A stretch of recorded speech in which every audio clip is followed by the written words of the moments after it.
Hello guys, कैसे हैं आप लोग? अच्छे होंगे। मैं भी अच्छी हूँ। तो गाइस, काफ़ी समय हो गई थी आप लोगों से कोई बात नहीं हो पाई, ना ही कोई लॉन्ग वीडियो बनी थी। तो आज सोचा कि आपके साथ कुछ शेयर करा जाए। तो आज मैं आपके साथ जो शेयर करूँगी वो है हेयर फॉलिंग। हेयर फॉलिंग किस कारण होता है और उसके निम्न प्रकार के क्या क्या कारण होते हैं और उसके उपचार, घरेलू उपचारों से भी हम किस तरह से अपने हेयर फॉल को रोक सकते हैं। और आइए इसके हम कारण जानेंगे और उपचार भी जानेंगे, और अपने बालों को हम किस तरह से पार्लर ना जाके घर में ही इनका अच्छे से ट्रीटमेंट कर सकते हैं। तो इसी टॉपिक में आज हम बात करेंगे। तो सबसे पहले जिसने भी मेरे चैनल को सब्सक्राइब नहीं किया है वो चैनल को सब्सक्राइब करें, बेल आइकन का बटन दबाएं। वीडियो अच्छी लगे तो उसे लाइक शेयर कमेंट ज़रूर करें, और मेरे टॉपिक सुनने के बाद आप लोगों को कैसा लगा वो कमेंट में ज़रूर बताएं। और जो भी मैं आपको बताऊंगी और तो उसको आप एक बार ट्राई ज़रूर करना। यकीन मानिए, रिजल्ट बहुत ही अच्छा आएगा। और ऐसा भी नहीं है कि आप एक ही बार में मैंने अभी बोला आपने ट्राई करा और उसका रिजल्ट एक ही बार में अच्छा हो। आप कंटिन्यू उसे 15 से 1 महीना, कम से कम 2 महीने तक आप कंटिन्यू रखेंगे तो आपकी जो हेयर फॉलिंग है बहुत ही जल्दी रुक जाएगी। और आप देखेंगे कि आपके बालों में एक नया ही अच्छे से आप बाल अपने अच्छे महसूस करेंगे। एक हेल्थी बाल आप महसूस होंगे और आपको अपने बालों से सच में बहुत ज़्यादा प्यार हो जाएगा। बस थोड़ी सी केयर और जानकारी से आप अपने बालों को बहुत अच्छा कर लेते हैं। सभी मार्केट की तरफ को भागते हैं। किसी ने एक तेल का ऐड दे दिया कि इससे बाल बहुत ही अच्छे हो जाएंगे, हेयर फॉलिंग नहीं होगी और काले हो जाएंगे, लंबे हो जाएंगे। तरह तरह के उसमें ऐड में दिखाते हैं। आजकल यही सब हो रहा है मार्केट में। लेकिन दोस्तों, किसी भी चीज़ को, कोई भी प्रोडक्ट हो, उसको यूज करने से पहले हमें ये तो पता होना चाहिए कि ये इसका हमारे अगर हेयर फॉल हो रहे हैं या कोई और समस्या भी हो रही है तो उसका रीज़न क्या है। जब हमें यही नहीं पता होगा कि हमारा रीज़न क्या है, किस वजह से हमारी हेयर फॉलिंग हो रही है या कुछ और भी समस्या हमारी आ रही है, तो जब तक हम उसका ठीक प्रकार से उपचार नहीं कर पाएंगे, कितना भी आप तेल शैम्पू कुछ भी आप ट्राई कर लो, बाल तो आपके हेल्थी होंगे नहीं और आपके पैसे भी ख़राब होंगे, समय भी ख़राब होगा। और साथ साथ हो सकता है कि जो चीज़ आपने यूज किया हो वो आपको सूट ना करे, आपकी स्किन के लिए बेटर ना हो, आपके बालों के लिए बेटर ना हो। तो और भी कई सारे आपको उससे हानियाँ हो सकती हैं। तो गाइस, मैं यही कहना चाहूँगी कि आप कोई भी आपके साथ समस्या होती है तो सबसे पहले आप ये जानने की कोशिश करें कि ये समस्या हमें ये हुई क्यों है, इसका रीज़न क्या है। तो आइए इसी के बारे में हम आपसे थोड़ी सी बात करते हैं। हेयर फॉलिंग, बालों का झड़ना वैसे तो एक आम बात है। दिन में 8 से 10 बाल झड़ना एक आम समस्या है। लेकिन गाइस, जब इससे ज़्यादा बाल हमारे रोज़ के झड़ने लगे तो यह एक समस्या बन जाती है। और बाल हमारे क्यों गिर रहे हैं, क्यों इतना झड़ रहे हैं, इसके कई सारे रीज़न हो सकते हैं। बालों का झड़ना कई सारे कारणों पर निर्भर करता है। आइए मैं आपको बताती हूँ कि वो कारण कौन कौन से होते हैं जिससे हमारे हेयर फॉलिंग होते हैं। तो इसमें जैसे हमारा सबसे पहले जो हमारा टॉपिक होता है जेनेटिक, वंशानुगत हार्मोनल इम्बैलेंस और असंतुलन के कारण हेयर फॉल होता है। यदि हमारे परिवार में जैसे कि हमारी माता या पिता कोई भी इस समस्या से जूझ रहे हैं या मतलब दोनों में से किसी को भी ये हेयर फॉलिंग की समस्या है, हार्मोनल इम्बैलेंस है, तो सीधी सी बात है कि ये दिक्कत जो है हमें बच्चों में भी नज़र आएगी। ये ज़रूरी नहीं कि सभी बच्चों को हो, लेकिन एक न एक वंशानुगत ये प्रॉब्लम चलती है और हमेशा कंटिन्यू भी रहती है। तो एक तो ये कारण भी होता है हेयर फॉलिंग का, और दूसरा होता है स्ट्रेस यानी कि तनाव जो है टेस्टोस्टेरोन को बढ़ाता है, जो कि DHT टेस्टोस्टेरोन में बदल जाता है और हेयर फॉलिंग ग्रोथ में चक्र के साइकिल में रुकावट उत्पन्न करता है। तनाव के कारण भी हमारे हेयर फॉलिंग होती है। जो हमारा हेयर ग्रोथ साइकिल चक्र होता है, देखा जाता है कि अधिकतर महिलाएं मतलब चाहे वो हाउसवाइफ हो या फिर ऑफिशियल वर्क हो, मतलब बहुत ही ज़्यादा तनाव में रहती हैं। रीज़न भागा दौड़ी इतना, मतलब लाइफ में घर, ऑफिस, बच्चे, बहुत सारी चीज़ें होती हैं कि कहीं फैमिली के इशू होते हैं, सास ससुर या परिवार वाले या हस्बैंड मतलब सही नहीं होते, या आजकल है कि सबसे बड़ी बात है कि एक दूसरे को किसी को बर्दाश्त नहीं होती, बातें सहन नहीं होती, जिसकी वजह से घर में कहासुनी होती है और तनाव रहता है। और महिलाएं अधिकतर की मतलब फिर पूरे दिन उसी रीज़न को सोचती रहती हैं, ना ही कुछ खाएंगी और ना ही वही सब बातें उनके दिमाग में चलती रहती हैं, तो जिस कारण ये दिक्कत आती है। धीरे धीरे हमारी हेयर फॉलिंग भी तनाव के कारण होती है। और तीसरा जो हमारा इसमें कारण है हेल्थ यानी कि स्वास्थ्य। किसी भी बीमारी के कारण बाल गिरते हैं, यानी कि हमारी बॉडी के अंदर हमें कोई भी बीमारी है, मान लो जैसे कि हमें थायराइड है, थायराइड में जो प्रयोग की जाने वाली दवाइयाँ के जो साइड इफ़ेक्ट होते हैं वो भी एक हेयर फॉलिंग का कारण हो सकता है। इसके अलावा संबंधित कोई भी हमारे बीमारी है, हम कंटिन्यू कोई मेडिसिन लेते हैं, तो उसके कारण भी उस दवाई का जो साइड इफ़ेक्ट होता है उसके चलते भी हमारे बाल गिरना एक आम समस्या बन जाती है। और आगे जो है वो है ये मेडिसिन यानी कि औषधियाँ।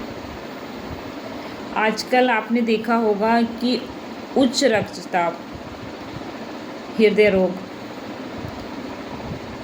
ब्लड प्रेशर, डायबिटीज़ हर घर में 100 में से 95 लोगों को ये समस्या है।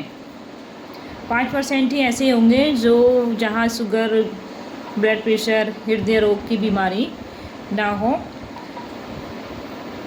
तो जो लोग इन दवाई ब्लड प्रेशर की, डायबिटीज़ की मेडिसिन लेते हैं, तो इन सभी रोगों में जो हम मेडिसिन लेते हैं या हम दवाइयाँ प्रयोग करते हैं, तो इन दवाइयों के कारण भी स्थायी अस्थायी रूप से हमारे बालों का गिरना स्वाभाविक हो जाता है। इसमें कोई बड़ी बात नहीं है, क्योंकि जब हम दवाई ले रहे हैं तो वो कुछ ना कुछ अपना साइड इफ़ेक्ट तो ज़रूर दिखाएगी दोस्तों। तो बाल गिरना भी इसमें एक आम समस्या हो जाता है। अगला है वातावरण। वातावरण में प्रदूषित हवा, पानी, जिसमें कि क्लोरीन, मेटल व ऐसे मिनरल्स होते हैं जो हार्मोन को असंतुलित करके हेयर लॉस करते हैं। वातावरण में हमारे बहुत सारे ऐसे मतलब प्रदूषित हवा व पानी, जो कि पानी को दूषित करके और उस पानी का हम प्रयोग करते हैं, तो उससे हमारे हार्मोन्स इम्बैलेंस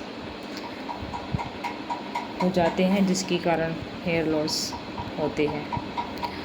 और इसके बाद दोस्तों अगला है जीवन परिवर्तन, यानी कि लाइफ चेंज। महिलाओं को कई सारे मतलब लाइफ में ऐसे मोड़ आते हैं कि जब उन्हें लाइफ शैली उनकी चेंज होती है, जीवन जो होता है उनके परिवर्तन होता है, कई तरह के चेंजिंग जैसे आते हैं, तो उस समय भी हमें हेयर लॉस की समस्या का सामना करना पड़ता है। जैसे कि गर्भावस्था के दौरान अस्थायी रूप से बाल गिरते हैं, और जिस समय महिलाओं को मेनोपॉज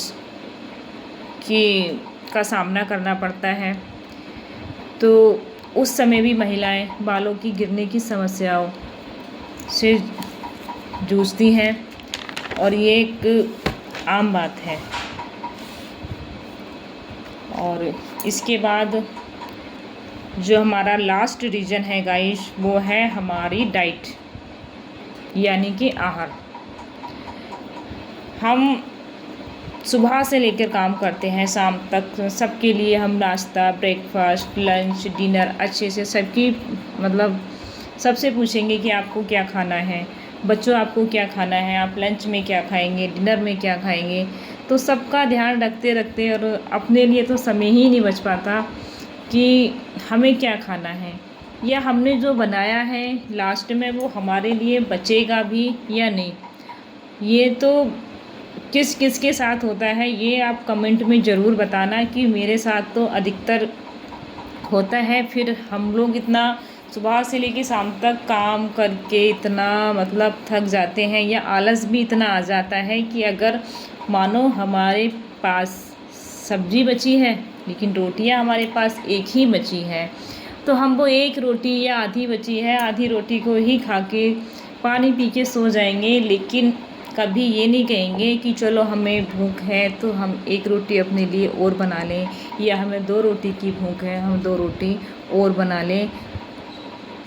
कोई ही महिला, शायद मुझे नहीं लगता कि कोई एक महिला भी ऐसी होगी जो अपने लिए लास्ट में आके ऐसा करती होगी। वो सबका मतलब ध्यान रखती है, सबको जूस टाइम पे सोते समय दूध मिलेंगे, नाश्ते में अलग, डिनर में अलग, सबको खिला देगी, मगर अपने लिए तो वो कभी सोचती नहीं, और ना ही उसके पास समय हो पाता। तो जो सबसे जो हमारा मेन रीज़न ये होता है ना, आहार की कमी के कारण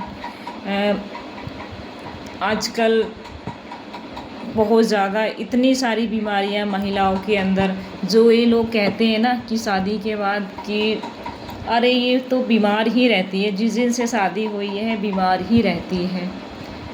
तो क्या वो महिलाएं बताएं कि शादी से पहले वो लोग भी कितना फिट रहते थे, कभी कोई बुखार नहीं, कभी कोई सिर दर्द नहीं, कभी कोई बीपी नहीं, कभी कोई डायबिटीज़ नहीं, जो भी खाया उल्टा सीधा सब पच गया। लेकिन शादी के बाद कितने सारे उनको महिलाओं को परिश्रम करने पड़ते हैं, कितनी मतलब उनकी लाइफ चेंज होती है। तो ये सब तो जेंट्स लोग नहीं सोचते, शायद ही कुछ ऐसा सोचते हों, जो सोचते हैं समझते हैं वो लोग ऐसा नहीं बोलते होंगे कि शादी के बाद बीमार ही रहते हैं। अरे ये भी तो देखो, शादी के बाद वो कितनी सारी फैमिली मेंबर आपके उन सब का ध्यान रखती है, सुबह से लेकर शाम तक नौकर के जैसे एक घर में जैसे काम करती रहती है, सुबह 5 बजे से लेकर रात 11 बजे तक काम करती है। तो अपने लिए तो उसके पास समय ही नहीं बचा। जब समय उसके पास नहीं है तो वो अपना प्रॉपर ध्यान कैसे रख पाएगी, कैसे अपने आप को स्वस्थ रख पाएगी। तो उसी वजह से पोषणता का अभाव हो जाता है, कम वजन जैसे हो गया, एनिमल फैट का अधिक प्रयोग करना, अमीनो एसिड, जिंक जो कि विटामिन को अवशोषित करता है, इसके अभाव में भी हेयर ग्रोथ होती है और एक आम समस्या बन जाती है, और जिसे महिलाएं अपना ध्यान नहीं दे पाती हैं। तो ऐसी महिलाओं को मैं कहना चाहूँगी कि दिन में ज़्यादा नहीं, कम से कम आप अपने लिए 1 घंटा तो निकाल ही सकते हैं। आप अपने ऊपर ध्यान दो, अपनी स्किन पर ध्यान दो, अपनी डाइट पर ध्यान दो, अपने बालों पर ध्यान दो। 1 घंटा, सिर्फ 1 घंटा आप अपने लिए निकालो, फिर आप देखना कि मतलब कैसा चेंजिंग आप में आएगा। क्योंकि सबके लिए तो करते हैं, लेकिन जिस दिन आप लोग पड़ जाओगे खाट पे, तो आपकी कोई 1 सप्ताह भी आपको कोई बैठा के खिलाने वाला नहीं है, सब आपसे दूर भागेंगे। इसलिए बहनों, मैं आपसे कहती हूँ कि दिन का सिर्फ 1 घंटा आप अपने आप को दीजिए। देखिए आपकी जो समस्याएं हैं ना, ये आप कैसे फटाफट आपके पास भी नहीं आएंगी। जब आप अच्छी डाइट लोगे तो अंदर से आप स्वस्थ रहोगे। जब आप अंदर से स्वस्थ हैं, आपका शरीर को पूरे विटामिन्स, मिनरल्स, पूरा पोषण आपको मिल रहे हैं, तो गाइस ना तो आपको कोई स्किन की दिक्कत होगी, ना आपको कोई तनाव होगा, ना आपको कोई बीपी, ना कोई डायबिटीज़, किसी तरह की कोई बीमारी, ना हेयर फॉल होंगे। तो गाइस, ये वीडियो आपको कैसी लगी आप ज़रूर बताना। ये तो मैंने इसमें आपको बताए थे कि किस कारण से हेयर फॉल होते हैं। तो नेक्स्ट वीडियो में आपके साथ में कुछ घरेलू उपचार हेयर फॉलिंग के मैं आपको बताऊंगी, और कमेंट करके आप बताना आपको ये जानकारी कैसी लगी। और अगर आपको कुछ कहीं किसी को भी कुछ इसमें गलत लगा हो तो उसके लिए मैं सॉरी बोलना चाहूँगी गाइस। तब तक के लिए ओके, बाय, टाटा।